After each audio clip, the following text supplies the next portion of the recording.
Hi, I'm Peyton Rokop, and this is my Reteach It project.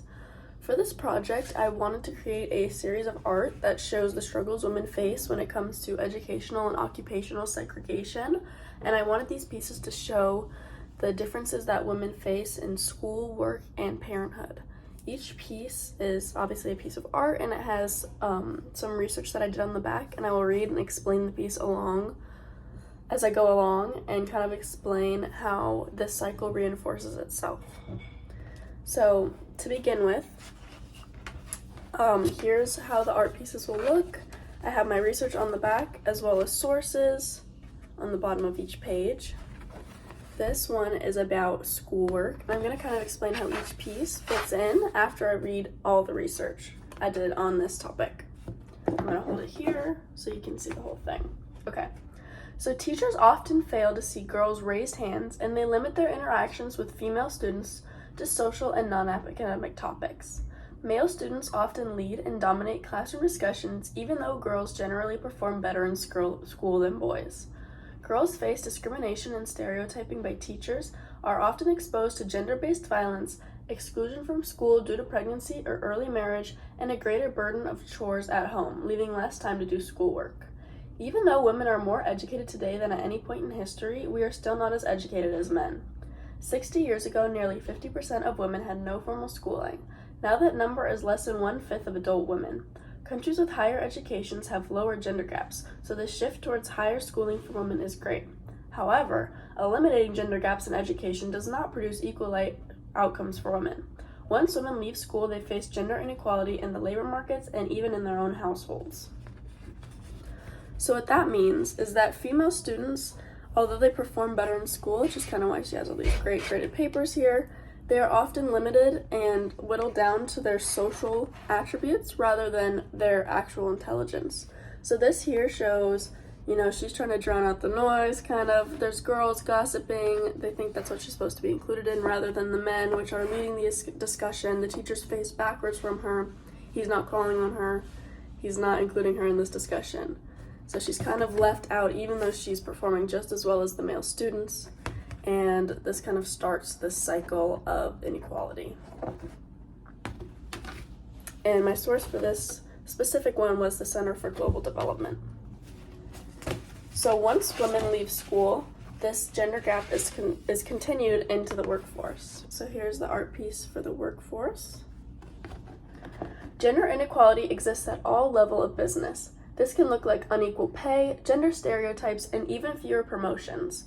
Gender inequality is reinforced by many things such as wage disparities, the lack of representation in leadership, and gender stereotypes. Some examples for these, for example, for the lack of representation in leadership, is that men make up 83% of the executive officers in the Fortune 500 list. And some examples for gender stereotypes is that women are often seen as bossy when men are seen as strong or direct leaders. Women are seen as less intelligent and more understanding, which may not sound bad, but can undermine women in the workplace when they are known to be more understanding when it comes to missing out on a promotion or missing out on greater pay. Women perform more household tasks than men, and this creates an unequal balance between home and professional duties. Because of this, women are less likely to be promoted. According to Pew Research, 42% of women say they've experienced gender discrimination at work. The lower responsibility and intelligence assumptions that are attributed to working women are completely based in gender stereotypes and discrimination patterns, as 37% of women have bachelor's degrees compared to 34% of men.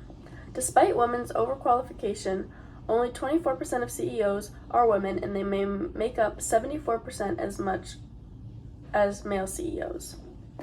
So despite the fact that women are doing the exact same job, they're making less. And the cycle of women having to do more household work that takes away from their duties is the exact same cycle that's seen in school, when women have less time to focus on their studies, and here women have less time to focus on their jobs outside of work because they have so many household duties, and it's hard to create a work-life balance. So in this piece, we have a woman here who's been working here a while, and she's a secretary, and she keeps saying all these men move up and up the ladder, and she's confused why she is not getting the same treatment as the men are. And here's her hiring a new man in a higher position that she's done, at a higher position than her, even though she's been here longer and done more work. So this kind of just shows how women are often overlooked in the workplace, despite their qualifications.